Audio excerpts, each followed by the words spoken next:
Specially যুবক ভাই যারা আছো, তোমাদের তারুণ্য আছে, রক্তের উদ্যম আছে, তোমরা চাইলে অনেক কিছুই করতে পারো। অনেক বার্ধক্যে উপনীত হওয়া মানুষ নামাজ পড়তে চায় কিন্তু করতে পারে না। তরুণদের কাছে আল্লাহ পাক সুযোগ দিয়েছেন। আর ইসলামের বিরোধী শক্তি যারা আছে তারা খুব ভালো করেই জানে কিন্তু যে ইসলামের বিজয়ে সবচেয়ে বড় ভূমিকা রাখতে পারে তরুণ সমাজ, যুবক সমাজ, যুব সমাজ, তরুণ প্রজন্ম। এ কারণেই তো দেখবেন তরুণ প্রজন্মকে তাদের উদ্দেশ্য থেকে সরিয়ে দেওয়ার জন্যে তারা আপনার সামনে অনেকগুলো টোপ দিয়ে দিয়েছে। দেখাবো টোপ কয়েকটা। 1 নম্বর টোপ দিয়েছে মেয়ে নারী জাতি, মেয়েদেরকে বেপর্দা করে তোমার সামনে উপস্থাপন করে দিয়েছে, ফ্রি মিক্সিং। এখন তুমি আর ঈমান ধরে রাখতে পারছো না। এটা পরিকল্পিত ছিল, কারণ আল্লাহ পাক বলছেন যুজ্জিনা লিন-নাস হুব্বুশ শাহাওয়াতি মিনান নিসা। মানুষের জন্য সবচেয়ে যে আকর্ষণীয় বিষয়গুলো তার মধ্যে 1 নম্বর হচ্ছে মহিলা, মানে মেয়ে, নারী জাতি। এটা আমাদের কাছে সবচেয়ে আকর্ষণীয়। আল্লাহ পাকের সবচেয়ে সুন্দর সৃষ্টিকে মানুষ না, মানুষের মধ্যে আল্লাহ পাকের সবচেয়ে শ্রেষ্ঠ সৃষ্টিকে নারী জাতি। আল্লাহ পাক তাদেরকে সুন্দর করে সৃষ্টি করেছেন, তাই নয় কি? এই কারণে পুরুষদের সবচেয়ে আকর্ষণের জায়গা কোনটা? নারী জাতি। এই কারণে মেয়েদেরকে বেপর্দা করে তোমার সামনে ছেড়ে দেওয়া হয়েছে। জেনা বেড়েছে, ব্যভিচার বেড়েছে, ফ্রি মিক্সিং বেড়েছে, ধর্ষণ বেড়েছে, এই যে হারাম প্রেমের সম্পর্কগুলো বেড়েছে। যুবকেরা তাদের জীবনের উদ্দেশ্য ভুলে গেছে। আমার কথা কি বুঝতে পারছেন? আচ্ছা, এটা 1 নম্বর। 2, মাদক। যুবকদের সামনে মাদকের সহজলভ্যতা। চাইলেই হাত বাড়ালেই মাদক, হাত বাড়ালেই ইয়াবা, হাত বাড়ালেই ফেন্সিডিল, হাত বাড়ালেই হেরোইন, তাই না? কথা ঠিক না বেঠিক? যদি কেউ চায় যে আমি আজকে রাত্রে মাদক খাবো, সে পারবে, হাত বাড়ালেই পারবে। এখনকার সমাজ এমন, যদি কেউ চায় যে আজকের রাত্রে আমি পতিতালয়ে গিয়ে রাত কাটাবো, সে পারবে।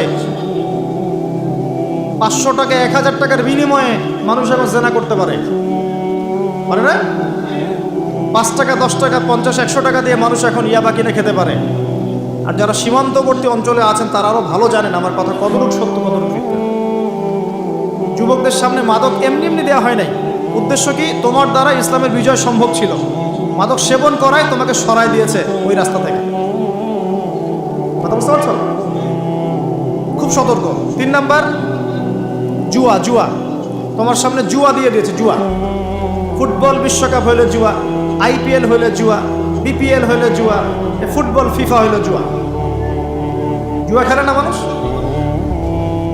আর যে যুব সমাজ তাদের জীবনের উদ্দেশ্য জানে না, তাদের পক্ষেই সম্ভব এইসব মেসি, আর্জেন্টিনা, ব্রাজিল এইসব নিয়ে ব্যস্ত থাকে।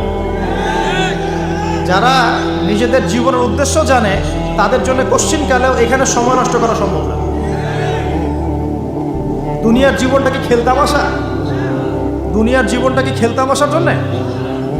আল্লাহ পাক যে হায়াতটা দিয়েছেন, ধরেন 50, 60 বা 100 বছর, এই হায়াতটা কে দিয়েছেন? এই সময়টার মালিক কে? তাহলে আল্লাহ যদি সময়ের মালিক হয়, আমি কেন সময় 1 ঘন্টা অপচয় করবো ওখানে বসে বসে? এই সময়টাকে আমার নাকি? সময়টা আমার বাপের নাকি? সময়টা কার? আল্লাহর দেওয়ার সময় আমি টিভি সেটের সামনে বসে বসে 1.5 ঘন্টা নষ্ট করে ফেললাম। খেললো 2টা দল আর তালি বাজাচ্ছে আমি, মাশাআল্লাহ। কালকে দেখলাম কক্সবাজার থেকে আসার সময় রাস্তা ব্লক, পুরা একটা দল জিতেছে, পুরো রাস্তা ব্লক, হাঁটা যাচ্ছে না, মিছিল, পাগলের মতো মানুষ মোটরসাইকেলে ছুটছে, গাড়ি নিয়ে ছুটছে, সিগারেট খাচ্ছে, আরও যে কি খাচ্ছে, মেয়ে নিয়ে ঘুরছে, আর একটা পতাকা নিয়ে ঘুরছে। যে দেশের পতাকা নিয়ে ঘুরছে ওই দেশ জানেও না মনে হয় যে এই দেশে এই আমার সাপোর্টার আছে। হ্যাঁ, আর খেয়াল করে দেখবেন এই আয়োজনগুলো এখন করানো হচ্ছে মুসলিম দেশগুলোকে দিয়ে।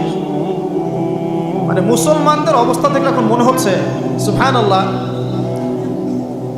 যে হারাম একটা কাজকে জায়েজ করার যে কত তরিকা বের হয়েছে। এখন একটা মুসলিম কান্ট্রি জিতেছে, মানে ভাবখানা এমন যে এই জেতার ফলে আমরা ইসলামী খেলাফত কায়েম করে ফেলেছি। বিষয়টা কি জানেন? আমাদেরকে এই খেলাধুলার অহেতুক কাজে ব্যস্ত করে দিয়ে ওরা ওদের এজেন্ডা বাস্তবায়ন করছে। দেখবেন যখন রমজান মাস আসে তখন দেখবেন মুসলিম কান্ট্রির উপর নির্যাতন বাড়ে। যখন বড় ইভেন্ট হয়, ওয়ার্ল্ড কাপ, এইটা সেটা, দেখবেন ভিতরে মুসলিম কান্ট্রির উপর নির্যাতন বাড়তে থাকে। মানুষ একদিকে তাকায় থাকে, আরেকদিকে উদ্দেশ্য সাধন করতে থাকে। বুঝাচ্ছি বিষয়টা। আপনার 5টা বাচ্চা আছে মনে করেন, খুব জ্বালায়, কান্নাকাটি করে, হইচই করে। আর আপনি মোবাইল ফোনটা বের করে দিয়ে বলেছেন, বাবা বস, তোরা 5 জন মিলে একটা কার্টুন দেখ, আমি একটু কাজটা করি। দিয়ে দিলেন, ও কার্টুন দেখছে চুপচাপ, কেউ কোনো ডিস্টার্ব নাই। আর বুঝতে পারছেন?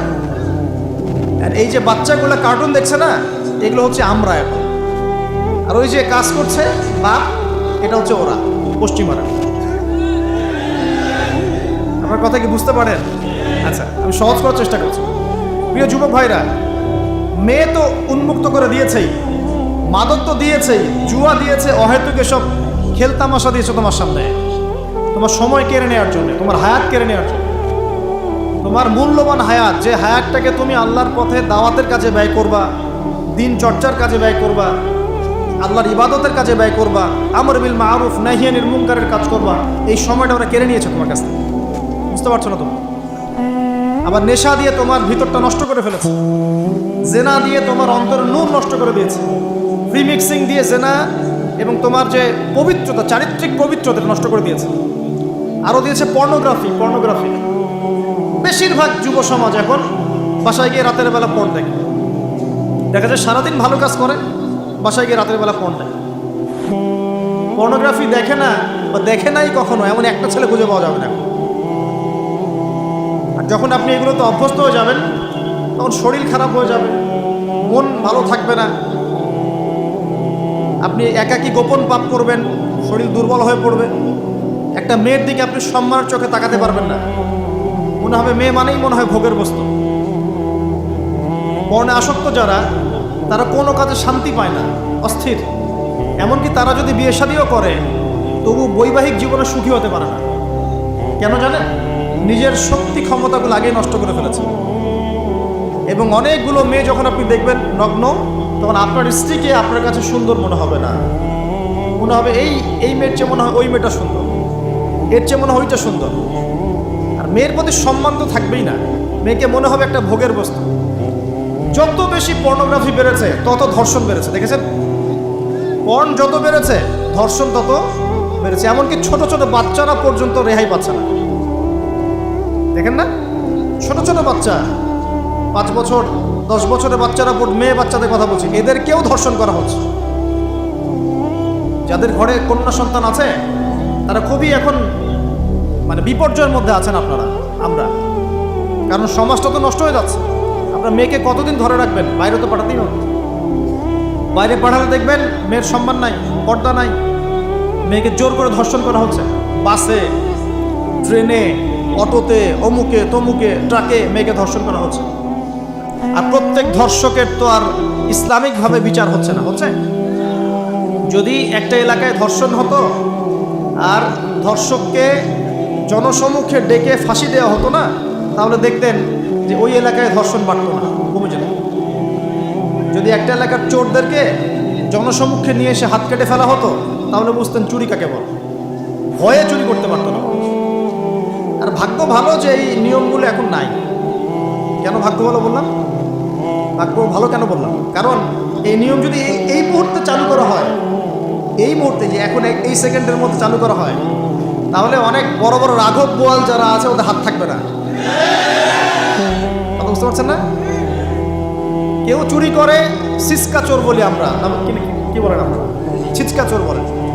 কেউ আছে চুরি করে, পুকুর চুরি করে। সিসকা চোরকে ধরতে বলে রাস্তাঘাটে কি মাইটটা দেওয়া হয়, তাই না? মনে হয় যে নিজের শক্তি খাটানোর একটাই জায়গা চোর পিটানো। মসজিদে যদি একটা চোর ধরা পড়ে, কি মাইটটা মারে, খুঁটির সাথে বেঁধে একদম জুতা স্যান্ডেল দিয়ে। আর সামনে যে পুকুর চুরি করে বসে আছে, কিছুই করতে পারতেছে। কি কথা মিথ্যা পড়া বলছে?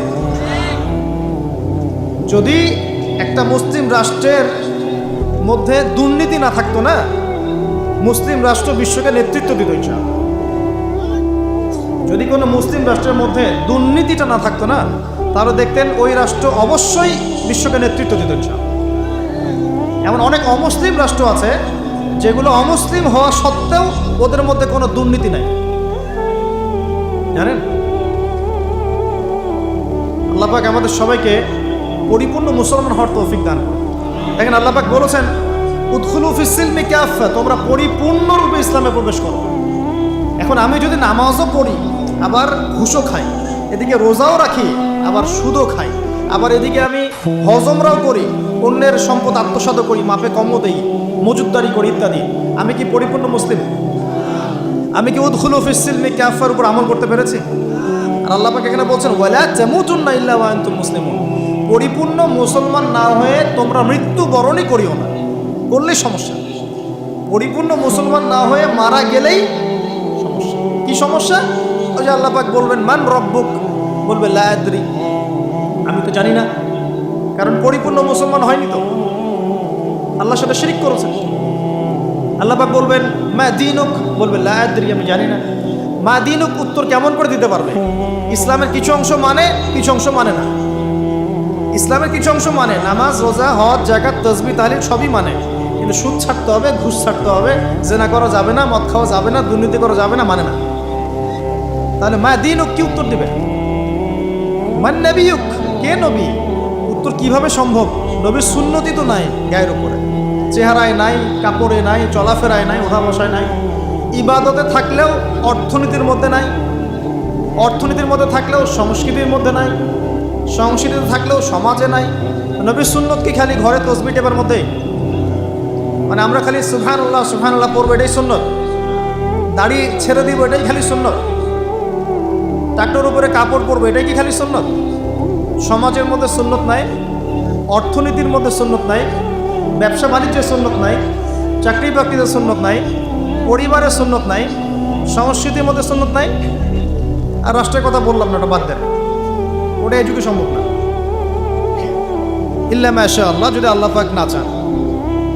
ওইদিকে আমি কথাই বলতে চাচ্ছি না, আমি সমাজ পর্যন্তই আছি, এর উপর যাচ্ছি না। প্রিয় ভাইয়েরা, যুবক ভাইদের কথা বলে আমি সামনে যাব। এক নাম্বার কি বলেছি, তোমরা সতর্ক থাকবে মেয়ে থেকে। কি থেকে? মেয়ে থেকে 100 হাত দূরে।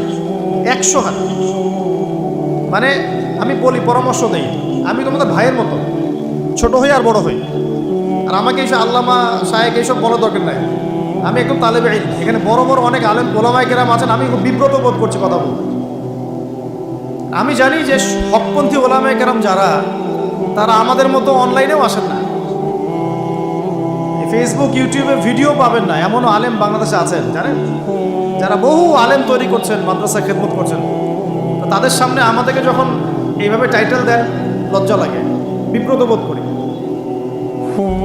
শেখার কোনো শেষ নাই। আমি একসময় মনে করতাম যে আমি যখন ইন্টারমিডিয়েটের পর থেকে চর্চা করা শুরু করছি, অনার্স মাস্টার্স পর্যন্ত, মনে করছি যে হ্যাঁ, মনে হয় ইসলাম সম্পর্কে ভালোই জানছি।